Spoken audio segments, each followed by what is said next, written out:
Bismillahirrahmanirrahim. Assalamualaikum warahmatullahi wabarakatuh.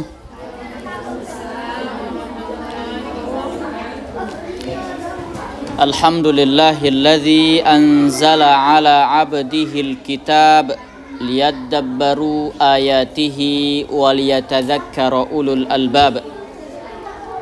Asyhadu an la ilaha illallah wahdahu la syarikalah huwa rabbul arbab. Wa ashhadu anna sayyidana wa nabiyyana Muhammadan abdullahi wa rasuluhul awwab. Wa sallallahu wa sallama alaihi wa ala alihi wa ashabihi wa man tabi'ahum bi ihsanin ila yaumil hisab, amma ba'd. Faqala Allah tabaraka wa ta'ala, a'udzu billahi minasyaitonir rajim. Kitabun anzalnahu ilaika mubarakun liyadabbaru ayatihi waliyatadzakkara ulul albab. Wa qala habibuna al-Mustafa sallallahu alaihi wasallam, khairukum man ta'allama al-Qur'ana wa 'allamah. Sadaqallahul azim wa sadaqa rasuluhul karim. Asatidzah yang dimuliakan oleh Allah Subhanahu wa ta'ala, puji serta syukur senantiasa kita panjatkan kehadirat Allah Subhanahu wa ta'ala pada pagi yang cerah ini. Masih diberikan kesempatan, kesehatan untuk mengikuti kajian Al-Quran, silsilah Mutiara Al-Quran, tinjauan tematik dan maqasid. Ini pertemuan yang secara video keempat, tapi pertemuan langsung seperti ini pertemuan ketiga. Sebelumnya sudah ada pengantar surat atau muqaddimah surat tamhid. Kajian yang kedua sudah ada tema apa saja dalam surah Al-Fatihah sudah kita jelaskan. Dan yang terakhir untuk surah Al-Fatihah ini adalah bagian maqasid. Nah, apa arti maqasid? Maqasid itu bahasa Arab ya, jamak daripada maqsad,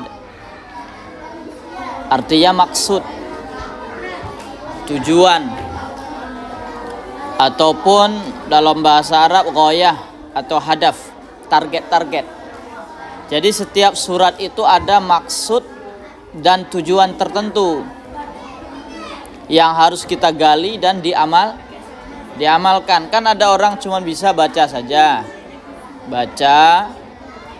kemudian sebagian paham maknanya tapi nggak tahu maksud dan tujuan ayat itu apa, atau gunanya itu apa.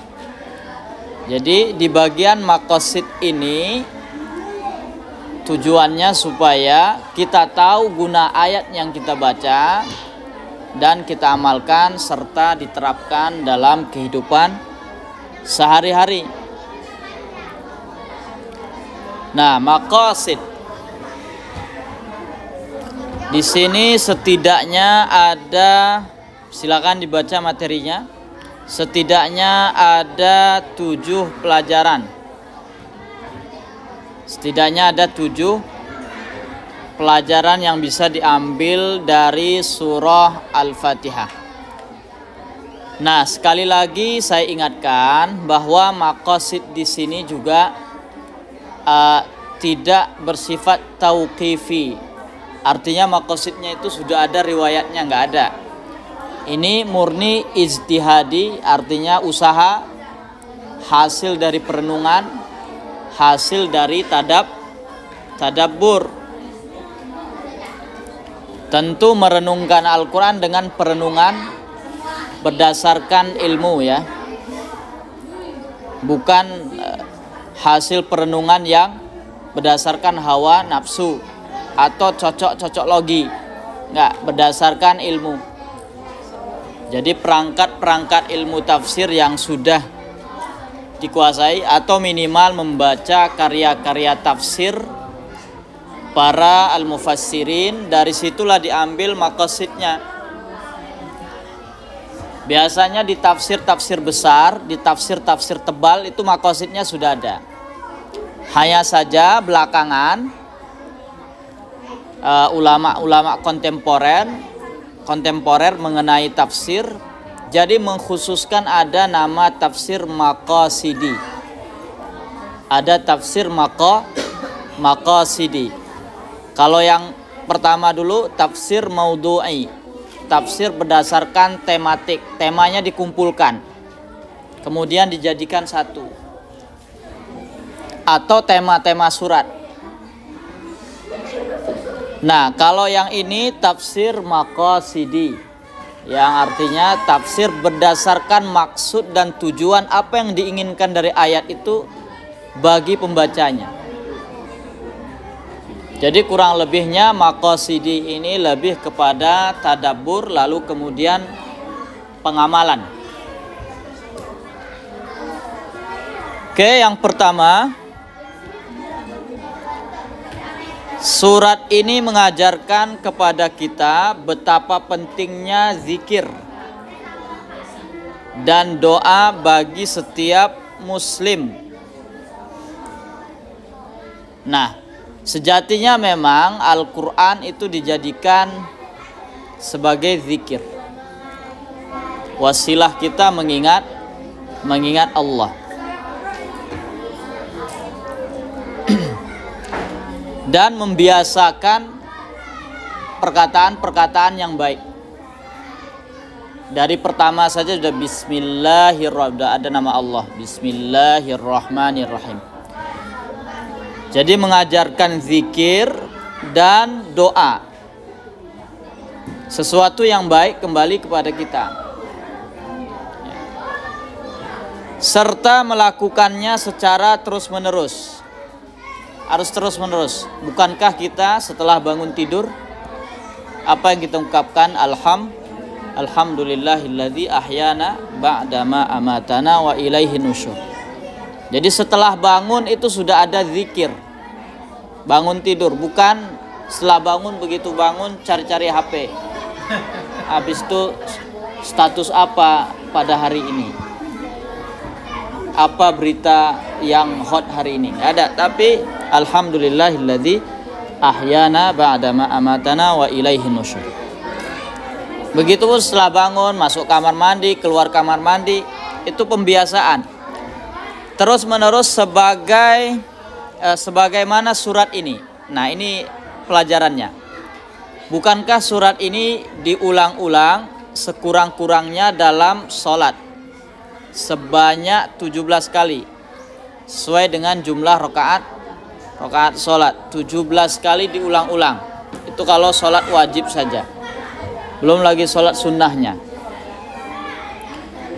Mulai dari bangun tidur yang tadi kita jelaskan sehingga tidur kembali. Tidur kembali pun kembalinya kepada Allah lagi. Minimal mengucapkan Allahumma bismika, Allahumma ahya wa bismika amut. Nah, kemudian setiap gerak-gerik dan langkah kita haruslah melibatkan Allah. Nah, ini yang penting. Tujuan zikirnya, tujuan doanya supaya kita selalu ketergantungan kepada Allah, melibatkan Allah dalam segala tindak tanduk dan aktivitas kita. Jadi tidak ada kita terlepas dari Allah. Nah, karena Ia satu-satunya yang maha rahmah. Karena Allah yang memiliki sifat rahmah. Di awal-awal ayat ya, bismillahirrahmanirrahim. Yang maha rahmah, kasih sayang. Nah, sebelumnya sudah kita sampaikan bahwa dalam riwayat Muslim Nabi Shallallahu Alaihi Wasallam bersabda, Inna lillahi mi'ata rahmah. Allah itu memiliki berapa? 100 rahmat. Wa anzala minha rahmatan wahidah. Hanya satu rahmat saja Allah turunkan ke makhluknya. Hanya satu, dari 100 cuma satu. Fiha yata'atafuna wa yatarahamuna bainal insi wal jinni wal hawami wad dawab. Jadi satu rahmat tadi itu bagi semua. Sekian 0,0000 sekian persen kita dapat rahmat. Bahkan binatang buas sekalipun berikan rahmat kepadanya, sehingga binatang buas juga memiliki kasih sayang. Coba bayangkan binatang buas, kalau sama mangsanya dia ganas, sama anaknya dia kasih sayang, dikasih nenen anaknya. Bayangkan buasnya. Nah, itu rahmat. Dan kelak juga masuk surga dengan rahmat Allah. Kalau dihitung amal kita berapa lah? Ya, sholat kadang menghadap Allah tapi pikiran kemana-mana. Rukun tidak sempurna, syarat tidak sempurna. Kalau dihitung ibadah malu kita. Tapi masuk surga karena rahmat Allah.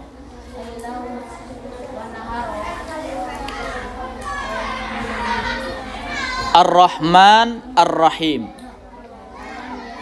Ar-Rahman, Allah maha kasih sayang kepada semua makhluk. Kalau Ar-Rahim, Allah berkasih sayang hanya kepada orang-orang beriman. Oke. Kemudian yang maha terpuji. Nah, karena kasih sayang yang begitu luas, dzu rahmatin wasi'ah, maka sudah sepantasnya kita memuji Allah. Jadi sekalipun kita puji Allah, tidak menjadikan status Allah itu jadi maha terpuji. Allah itu sudah maha terpuji, baik ada yang memuji atau tidak. Kalau kita kan masih beda.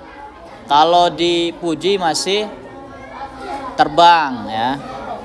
Kalau dikritik sedikit tumbang. Tapi kalau Allah yang maha terpuji, ada atau tidak ada yang memuji Allah, Allah tetap maha terpuji. Pemilik dan pengatur tunggal jagat raya ini Rabbil Alamin. Rabbil Alam, bukan alam saja, Rabbil Alamin. Allah yang mengatur semuanya, Allah yang menjaga baik alam insan, alam jin, alam hewan, alam malaikat, alam tumbuh-tumbuhan, semua alam yang tidak kita ketahui, sekalipun Allah yang mengatur. Rabbil Alamin. Dan ia pula satu-satunya yang berhak memberikan hidayah. Jadi kalau dalam surah Al-Fatihah ini ihdinas siratal mustaqim, hidayah di sini mutlak hak Allah. Enggak ada campur tangan siapapun. Makanya hidayah itu dibagi secara umum dibagi dua. Satu namanya hidayatud dalalati wal irsyad. Jadi hidayah sekedar penunjuk saja, pengajar saja, tugasnya para nabi, para dai. Jadi cuman mengarahkan. Tapi masalah stempelnya itu namanya hidayatut taufik. Taufiknya dari Allah. Bukan Ustaz Taufik ya. Taufik. Taufik itu ya atas persetujuan Allah. Stempelnya Allah. Kepada siapa yang ia kehendaki. Jadi kalau Allah sudah menghendaki seseorang, nggak ada siapapun yang bisa menyesatkannya. Tapi sebaliknya juga, kalau sudah Allah stempel seseorang sesat, maka 1000 nabi pun diutus, maka tetap akan sesat. Jadi nggak bisa. Masalah hidayah hanya mutlak milik Allah. Nah, tugas kita apa? Tugas kita selaku hambanya untuk selalu memohon kepadanya, ihdinas siratal mustaqim.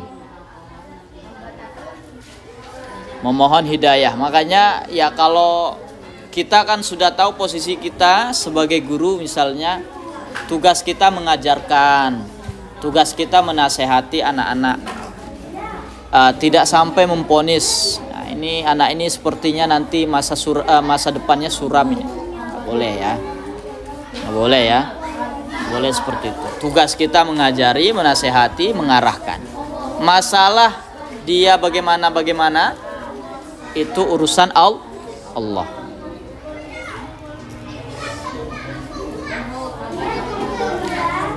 Nah, kemudian yang kedua,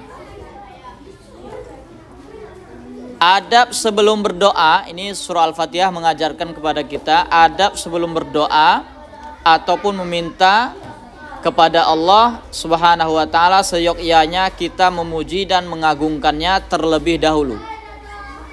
Kita mulai dengan bismillahirrahmanirrahim. Alhamdulillahi rabbil alamin, arrahmanirrahim, maliki yaumiddin. Ini pujian dulu dilontarkan, baru minta. Sama kayak kita ngajukan proposal. Apakah langsung permintaan ditulis? Saya mau gedung sekian, ini laptop, kemudian barang-barang inventaris. Apakah langsung gitu? Jadi harus ada pujian dulu, mana tahu nanti dengan pujian sanjungan itu yang ditujukan proposal itu dia jadi lulu, jadi senang. Nah, itu kan untuk makhluk, apalagi untuk Allah. Dan Allah nggak butuh itu sebenarnya, tapi pujian yang kita lontarkan itu kembali ke kita sendiri.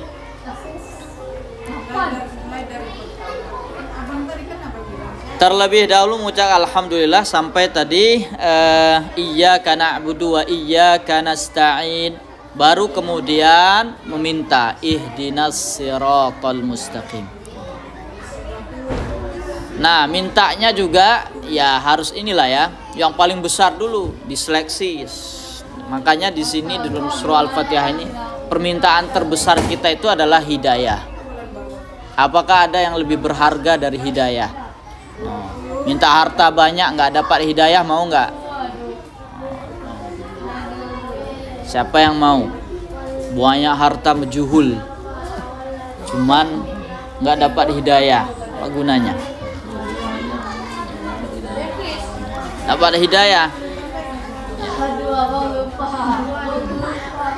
Nah, di sini pelajaran yang dapat diambil adalah setiap kita hendak mengajukan permohonan kepada Allah, pujilah ia dengan keagungannya. Puji dulu.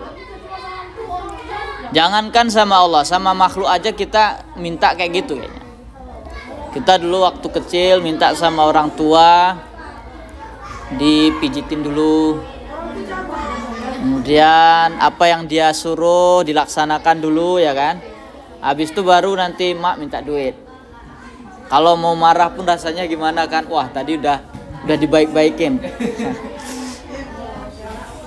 Meskipun Allah tidak membutuhkan pujian makhluknya, tapi kitalah yang butuh kepada Allah agar permohonan kita dikabulkan. Karena kita yang punya hajat. Orang yang punya hajat dialah yang ngemis-ngemis, bener gak? Apalagi ngemisnya sama Allah. Beda ya kalau kita minta sama orang. Kalau minta sekali masih orang kasih kan. Kalau udah sering minta marah dia. Bahkan kalaupun kita berkawan sama orang yang sering minta, bisa-bisa terucap di mulut kita, nyesalnya aku berkawan sama kau, bikin susah hidup saja. Nah, tapi kalau meminta sama Allah, semakin banyak minta, Allah makin senang. Artinya hambanya selalu kembali kepadanya. Bahkan dalam riwayat yang kita sebutkan sebelumnya, sendal putus pun ngadunya sama Allah. Ya. Kita kadang kan hal besar ngadu ke Allah kan, hal kecil ya remeh temeh yang nggak usah lah. Nah ini bentuk artinya kita itu masih menganggap Allah itu belum segala-galanya. Yang ketiga, dalam sebuah hadis qudsi itu ya yang diriwayatkan langsung oleh Nabi. Bedanya dengan Quran, kalau hadis qudsi lafaz dan kalau Quran lafaz dan maknanya dari Allah. Tapi kalau hadis qudsi bisa berbeda ya, atau maknanya dari Allah, lafaznya dari Nabi. Kemudian kalau Quran kalau baca dapat pahala, kalau hadis qudsi ya tidak sampai al-muta'abbadu bitilawatih. Yang diriwayatkan oleh Imam Muslim, Allah menyatakan bahwa ia membagi Al-Fatihah. Ini qasamtus sholata. Jadi Allah menyebut Al-Fatihah itu sebagai sholah. Qasamtus sholata nisfaini, dua bagian. Al-Fatihah dibagi dua, yaitu dialog antara dia dan hambanya. Jadi surah Al-Fatihah itu dialog antara hamba dan Allah. Nah, apabila hamba mengatakan alhamdulillahi rabbil alamin, kalau hamba membaca, maka Allah mengatakan hamadani atau hamidani abdi. Jadi hambaku memujiku. Hambaku memuji. Jadi diakui. Apabila hamba membaca Ar-Rahmanir Rahim, asna alayya abdi. Jadi hambaku menyanjungku. Bayangkan pas kita mengungkapkan itu, Allah katakan seperti itu. Apabila seorang hamba membaca Maliki Yaumiddin, maka Allah menjawab, hambaku telah memuliakanku, majjadani abdi. Apabila seorang hamba membaca iyyaka na'budu wa iyyaka nasta'in, apa jawaban Allah? Hadza baini wa baina abdi. Ini bagianku, ini bagian hambaku, ini bagian hambaku, ini bagianku. Di sini kan ada iyyaka na'budu wa iyyaka nasta'in. Ibadah itu hak Allah, ya. Itu bagian Allah yang harus diibadahi. Wa iyyaka nasta'in, sedangkan meminta pertolongan itu tugas hamba. Dan bagian hambaku apa yang ia minta? Coba bayangkan. Dibagi dua, kemudian ini bagianku, ini bagian hambaku. Untuk bagian hambaku terserah dia mau minta apa. Segitulah ya bahasanya. Kemudian apabila seorang hamba membaca ihdinas siratal mustaqim, siratal ladzina an'amta alaihim ghairil maghdubi alaihim waladdallin. Apa kata Allah? Ini adalah bagian hambaku dan bagianku. Dan bagianku, bagian hambaku apa yang ia minta. Jadi lagi-lagi kita kembalikan, permintaan terbesar adalah permintaan hidayah. Nah, siapakah orang yang paling kita segani? Ini kan dari konteksnya dialog. Siapa orang yang paling kita segani? Orang tua kah? Guru kita kah? Atau atasan kita kah? Nah, rasa segan kita itu apakah bisa menandingi atau melebihi rasa segan kita kepada Allah? Nah, kalau kita berdialog dengan orang yang paling kita segani, bagaimana sikap kita? Tertegun, khusyuk, mendengarkan, konsen, menghadap, menunduk, ya kan? Nah, Maka berdialog dengan Allah sudah selayaknya dengan penuh hikmat dan khusyuk.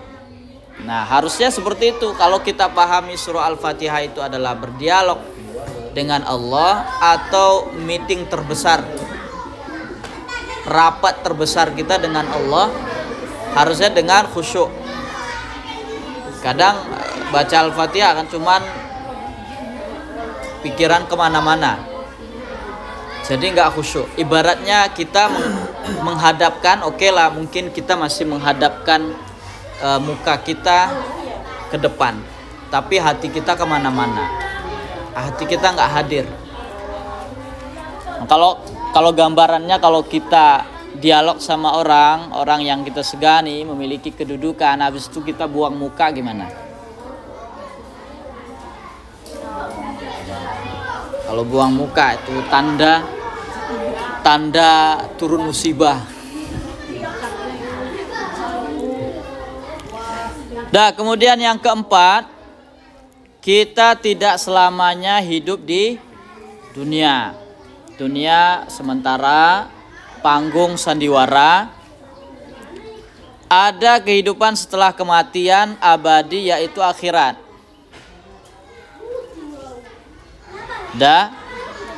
Sering-seringlah muhasabah diri, evaluasi. Lihat dari ujung rambut sampai ujung kaki. Lihat perkataan, perbuatan, lebih banyak mana, baik apa buruk. Harus sering melihat diri sendiri, nggak usah melihat orang lain.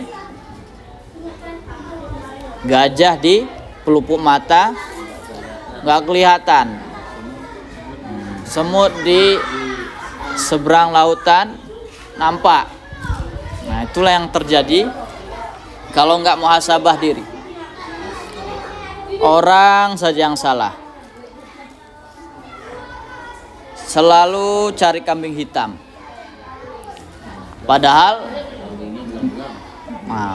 dia sendiri yang kambingnya.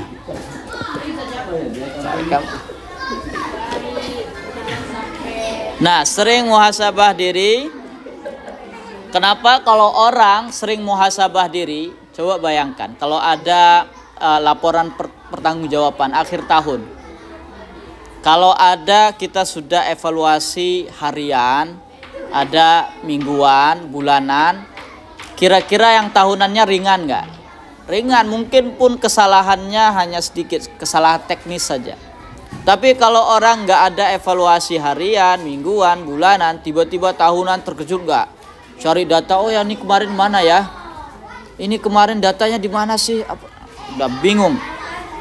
Akhirnya kayak gitulah gambaran orang yang nggak muhasabah diri. Di akhirat bingung nanti. Tiba-tiba kok kenapa banyak kali dosaku ya? Karena sebelumnya nggak diperbaiki. Kita kelak dihitung dan ditimbang. Di akhirat tidak ada orang dalam. Kan? Walaupun sebelumnya sudah kita sampaikan bahwa orang dalam kita nabi, tapi itu sebatas pemberi syafaat dalam artian seizin Allah. Jadi harus mengandalkan diri sendiri, amalan sendiri, meskipun masuk surga karena rahmat Allah. Nah, orang nggak beramal bisa nggak turun rahmat? Masa orang nggak beramal, kamu kenapa nggak beramal? Kita masuk surga bukan karena amalan, tapi karena rahmat Allah. Oh, emangnya nggak beramal bisa turun rahmat? Justru karena kita beramal, patuh terhadap perintah Allah, tinggalkan larangannya, baru rahmatnya turun. Tidak ada karib kerabat. Ya. Siapa yang paling kita andalkan? Nggak ada nanti. Yauma yafirrul mar'u min akhi wa ummihi wa sahibatihi wa bani. Nggak ada ceritanya masing-masing. Tidak ada pengacara yang menolong. Nah, ini pengacara nih. Kalau di dunia masih bisa ditipu, masih bisa direkayasa. Kalau di akhirat nggak ada. Kalau di dunia meskipun bersalah, sewa pengacara yang mahal, yang sudah sering memenangkan kasus, kemudian dibayar banyak, mungkin bisa menang di pengadilan, atau pahitnya menyogok hakim, tapi kalau di hadapan Allah tidak ada lagi. Semua terbuka terang benderang. Kita sudah didakwa sebagai pelaku pelanggar aturan Allah. Karena Allah lah mutlak pemilik keputusan. Jadi nggak ada yang mengintervensi Allah. Maliki yaumiddin, penguasa hari pembalasan. Kalau yang divonis bersalah kemudian masuk neraka, itu karena keadilan Allah. Yang ditentukan untuk masuk surga berarti itu rahmat Allah. Jadi bukan Allah maha mengazab, salah. Allah maha adil. Jadi azab yang Allah berikan itu karena atas keadilannya, bukan karena Allah itu pengazab, bukan. Yang kelima, terkadang mulut terucap iyyaka na'budu wa iyyaka nasta'in, ya, tetapi tidak tertancap dalam hati sehingga masih menjadi hamba harta. Bayangkan ayatnya itu iyyaka na'bud. Kita sudah mendeklarasikan diri hanya kepada Allah saja yang kita sembah. Artinya nggak ada yang kita duakan. Ya. Wa iyyaka nasta'in, hanya kepada Allah saja yang minta tolong. Tapi realita dalam kehidupan sehari-hari masih menghambakan harta. Kalau nggak ada harta, rasanya hidup ini nggak bisa, suram.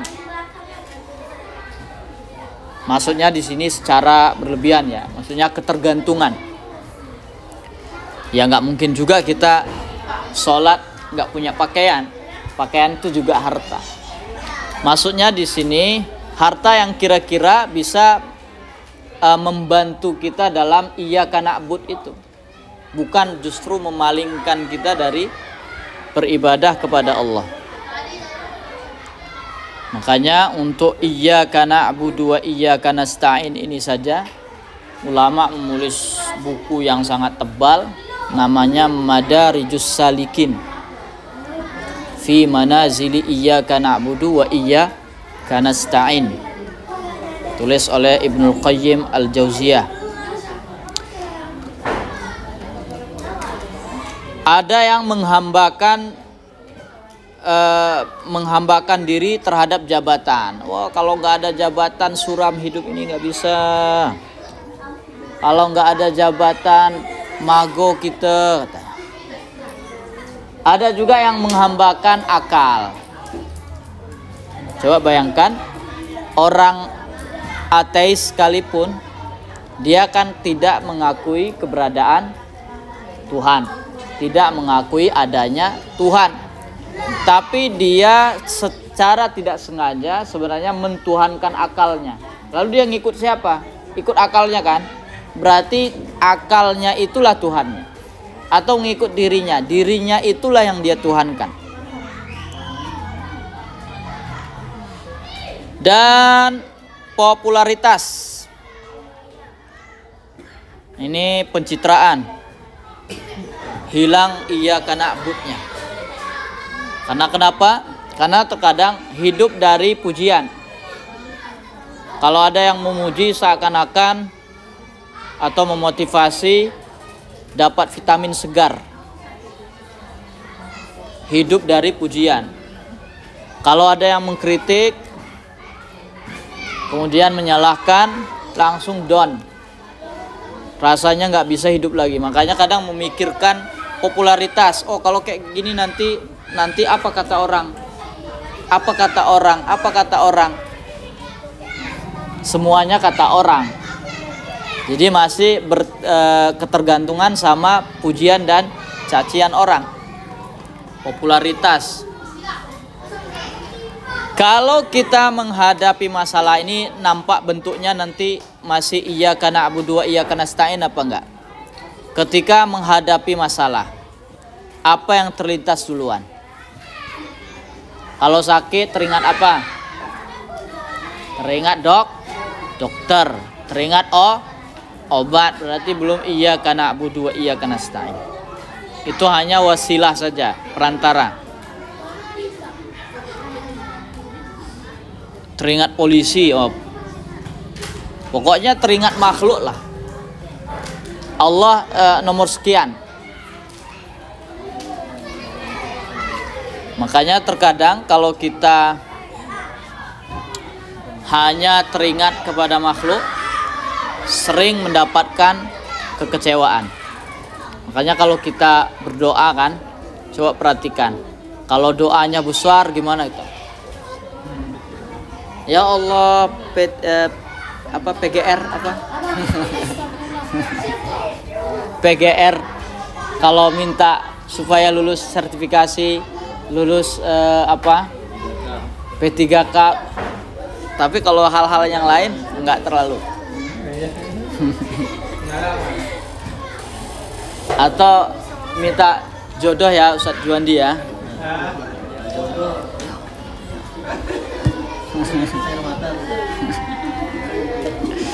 Nah, jadi jangan menjadi hamba harta, jadilah hamba Allah.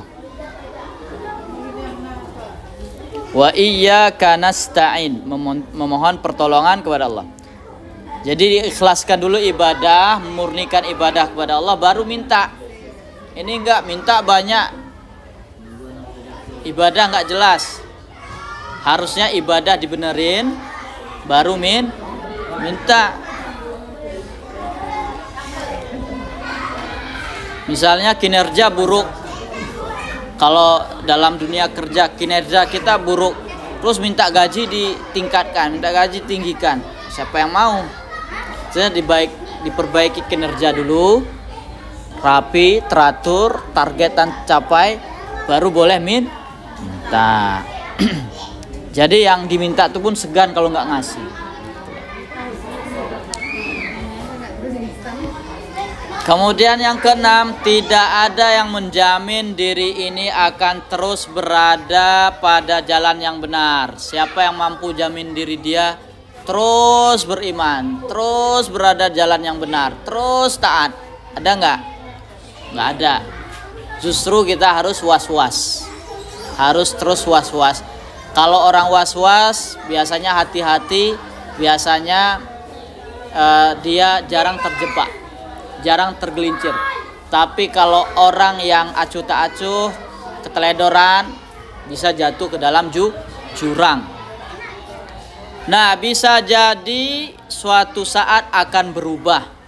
Hari ini beriman, besok bisa jadi kafir. Bahkan bukan hanya hari ini, pagi beriman, sore bisa kafir. Hari ini taat, bisa jadi besok sudah maksiat. Wal iyadzubillah, na'udzubillah. Jadi nggak ada yang bisa menjamin. Bahkan Sayyidina Umar sendiri mengatakan, sekalipun satu kakinya berada di surga, satu kakinya masih di neraka, itu masih takut, belum ada jaminan. Padahal sahabat-sahabat besar itu adalah orang-orang yang dijamin masuk surga melalui sabda Nabi SAW. Untuk itu sering-seringlah memohon petunjuk dari Allah SWT, baik hal kecil maupun hal besar. Ini yang tadi kita maksudkan. Permintaan terbesar kita adalah hidayah, supaya selalu berada di lingkungan Quran, lingkungan terpelajar, berkawan sama orang-orang soleh. Tapi nggak bisa kita jamin nanti suatu saat kita keluar dari zona itu. Itulah yang nggak kita mau. Makanya kita minta hidayah, ihdinas siratal mustaqim. Kemudian begitupun ayat ini mengajarkan kepada kita agar tidak jadi orang yang egois, memikirkan diri sendiri saja. Nah, coba dengarkan ayatnya itu, ihdina apa ihdini? Ihdina, domirnya na, artinya berilah kami petunjuk kami, kita, anak, keluarga, kawan, kaum muslimin, kaum muslimat, semuanya doakan. Bahkan orang yang sejalan dengan kita dan tidak sejalan. Jadi kalau berdoa, mana ada pengecualian? Ihdinas siratal, ya Allah berikanlah kami hidayah. Kecuali ada kecualinya. Kecuali yang satu itu tuh, yang sudah membuat sakit hati ini, dia jangan beri hidayah. Bisa gitu. Justru nggak dapat hidayah nanti. Makanya kalau berdoa itu semuanya, jangan egois dan sombong. Ada yang sombong, kadang menganggap orang sesat, menganggap orang keluar dari jalur. Allah yahdik, Allah memberimu hidayah, seolah-olah dia sudah kepedean berada dalam hidayah yang benar. Tapi seharusnya Allah memberikan kita semua hidayah. Jangan kepedean. Kemudian untuk meneguhkan hidayah yang ada pada diri kita dan untuk menilai diri kita, dapat dilihat siapa yang kita idolakan. Apakah masih mengidolakan pemain bola? Masih mengidolakan pejabat, maksudnya pejabat yang nggak jelas ya. Apakah masih mengidolakan K-pop? Jadi bisa dilihat dari situ. Dapat dilihat dari siapa yang kita idolakan dan teman kita ya. Teman. Kalau orang berteman dengan orang pandai besi, maka nanti kena apinya lah, kena panasnya, kena apinya, kena asapnya. Kalau orang berteman dengan penjual minyak wangi, ya kena wanginya. Jadi kalau dulu kalau orang mengidolakan seseorang penyanyi apa segala macam, foto-fotonya langsung ditempel di kamar. Gaya rambut diubah. Itu kalau idolanya pemain bola, kemudian grup band rocker. Nah, di sini apa pelajarannya di sini? Siratal ladzi, yang harus kita jadikan acuan, teman, panduan itu siratal ladzina an'amta alaihim, yang telah Allah beri nikmat. Nikmat apa? Nikmat iman, nikmat Islam, nikmat ilmu. Jalannya para nabi, para syuhada, para solihin, siddiqin. Ghairil maghdubi alaihim waladdallin, bukan jalan orang-orang yang dimurkai, dan bukan pula jalan orang yang sesat. Kalau orang berteman dengan orang yang sesat, bakal sesat nggak? Salah. Pertamanya memang insya Allah akan mendakwahi, tapi akhirnya nggak sanggup, cemplung juga. Jadi setelah diberi iman, ilmu, Islam, itu para nabi dan rasul, orang-orang soleh menjalankannya. Tapi orang yang dimurkai, diberi ilmu, paham, diberi syariat, tapi tidak menjalankannya. Tapi kalau orang yang sesat, diberi jalan tapi nggak mau, dibuat jalan sendiri. Kita baca dulu yang ini ya. Ayat ini mengajarkan kepada kita mengikuti jalan orang-orang yang telah Allah beri nikmat, yaitu nikmat iman, Islam, ilmu, serta Allah beri taufik untuk mengamalkannya, untuk beramal soleh, dan sebaliknya menjauhi jalan orang-orang yang dimurkai dan orang-orang yang sesat.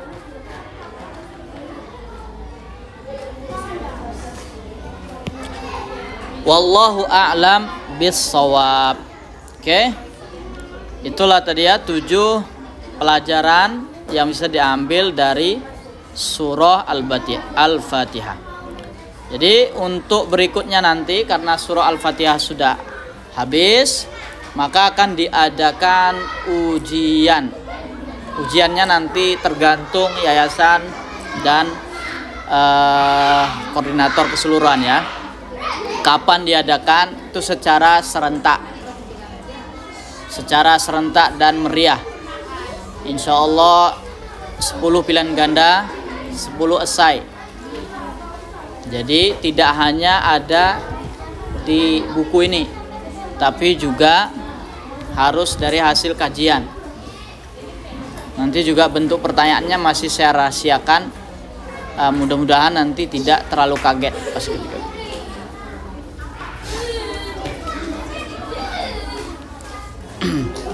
Karena kenapa? Kalau nggak pakai ujian nanti ini bisa dibilang seperti sia-sia.